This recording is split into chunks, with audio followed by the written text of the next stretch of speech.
Olá pessoal, sejam mais uma vez muito bem-vindos e hoje a gente vai falar sobre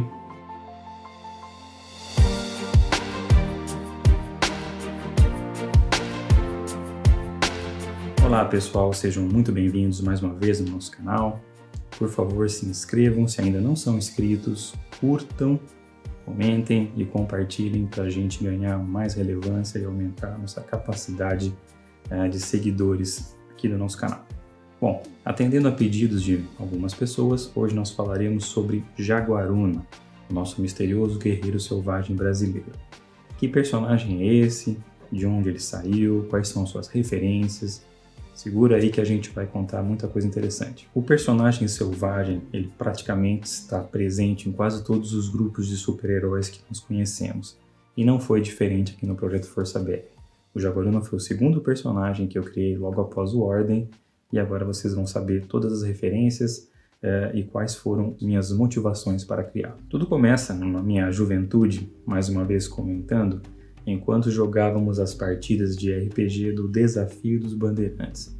Aquele jogo de interpretação de mesa em que a gente tem fichas, personagens e usa dados. Esse jogo, naquela época, ele, como já foi dito anteriormente, ele era um divisor de águas em termos de conhecimento da nossa cultura, do nosso folclore e todo o nosso misticismo. Em algumas de nossas sessões, nós nos deparamos com uma criatura fantástica que era chamada de Canaíma, que era um índio, um homem que se transformava num monstro, um homem-onça. E na época aquilo foi realmente muito surpreendente, muito legal, tanto é que à medida que a gente foi jogando, nós descobrimos que alguns desses monstros estavam ligados a uma tribo indígena chamada Os Acritós, que inclusive a aventura descrita num livro chamado Vale dos Acritós, muito legal por sinal, que deixou todos nós encantados. Realmente era uma riqueza muito grande de detalhes e não tinha como isso passar despercebido. Então, anos depois, depois que eu criei o personagem em Ordem e tinha a intenção de criar outros personagens, essa ideia inicial me veio à cabeça sobre esse personagem. Porém, desconhecendo se esse personagem era de fato uma lenda ou se ele era criado por aqueles autores, eu comecei a fazer algumas pesquisas a respeito.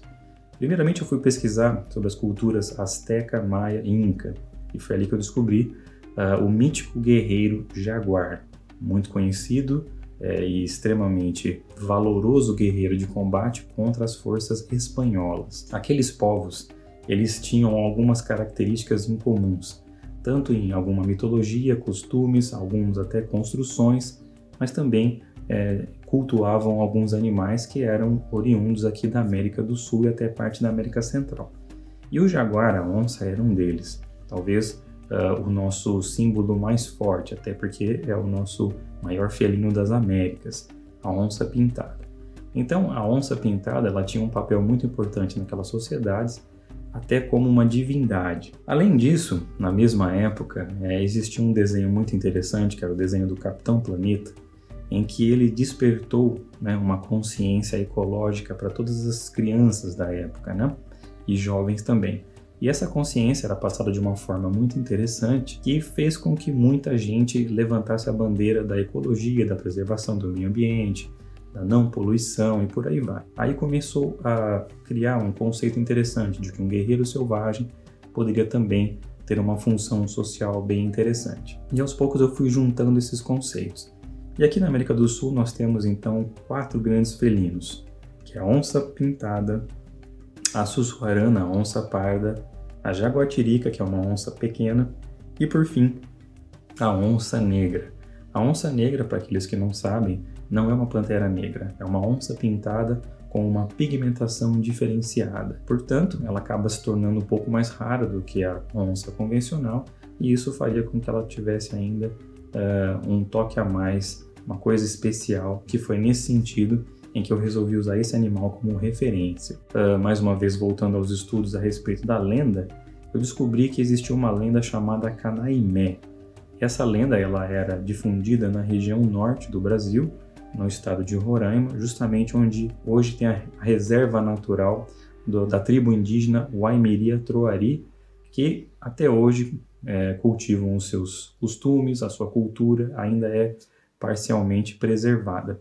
E essa lenda conta de que alguns pajés eles eram capazes de invocar uma criatura, um espírito, que se vestia com peles animais e tinham capacidades animalescas para proteger as suas terras de invasores ou inimigos, ou mesmo punir aqueles índios que transgrediam algumas leis de sua própria tribo. Existem algumas variações dessa lenda se vocês forem procurar, mas basicamente gira em torno desse conceito. Então, temos aí um conceito muito interessante, um aspecto interessante, um animal e uma função, e aí nasce então o nosso guerreiro Jaguaruna, que seria um guerreiro solitário que atuaria como protetor daquelas matas, daquele território, contra qualquer tipo de desmatamento ilegal, crimes ambientais, e nas suas horas vagas trabalhava como guia, ou como chamado mateiro, que seria como se fosse um explorador, aquele que leva pessoas para dentro da floresta e os faz retornar com segurança. E, se eventualmente fosse necessário, ele usaria as suas capacidades para evitar algum crime. E quais seriam os poderes de Jaguaruna, afinal de contas? Então, ele é um personagem que reúne todas essas características.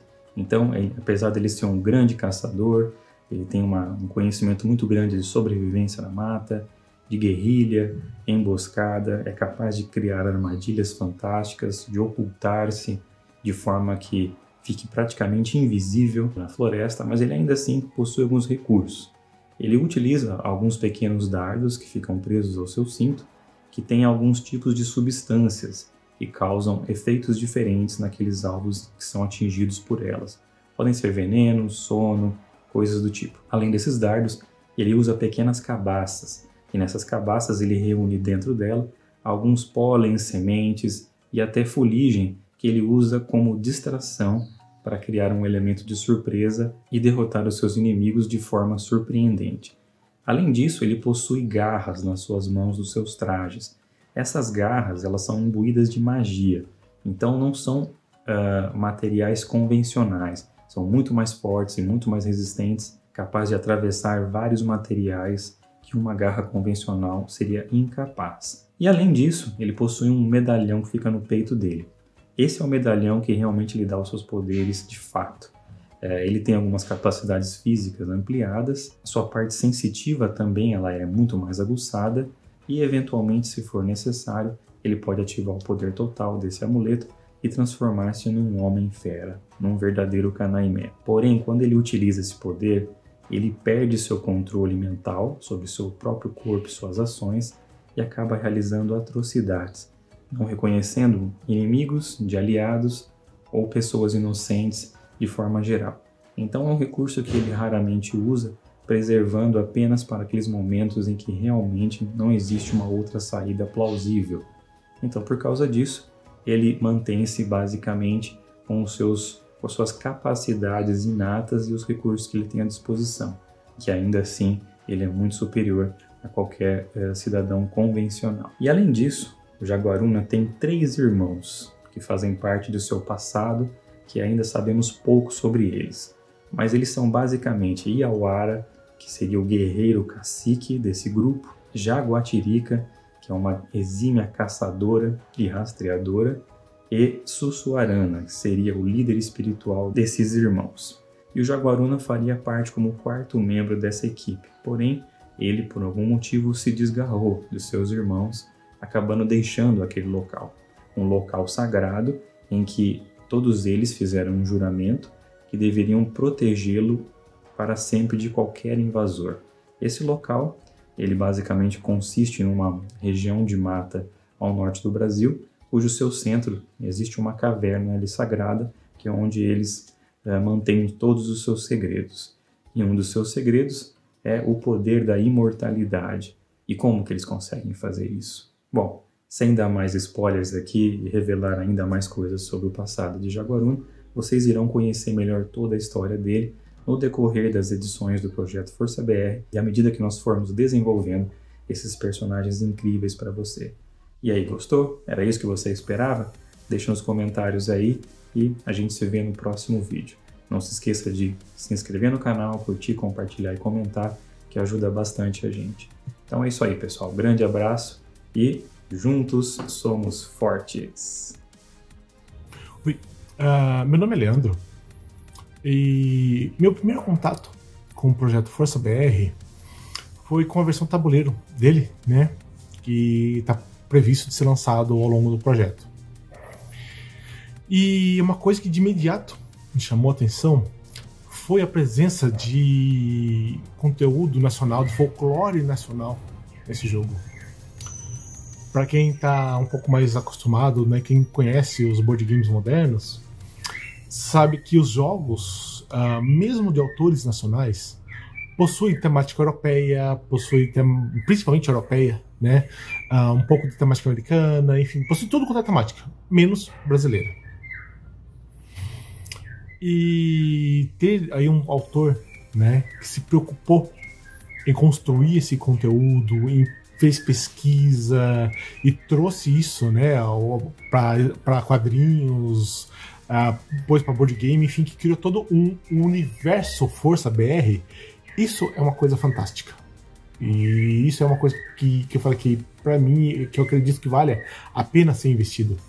Porque todo mundo conhece as histórias, né, as histórias europeias, americanas que eu falo, por exemplo, lobisomem, vampiro, muitas lendas que existem, mas quantos conhecem um Curupira, por exemplo? Né? Quantos conhecem uma Ipupiara? Quantos conhecem os nossos folclore, nossa história? E é isso para mim que o Cristiano fez com o Força BR. Ele resgatou e está apresentando boa parte dessa nossa história. Isso é fantástico. Tanto é que quando eu cheguei a participar de um playtest do jogo também, adorei, né, na época.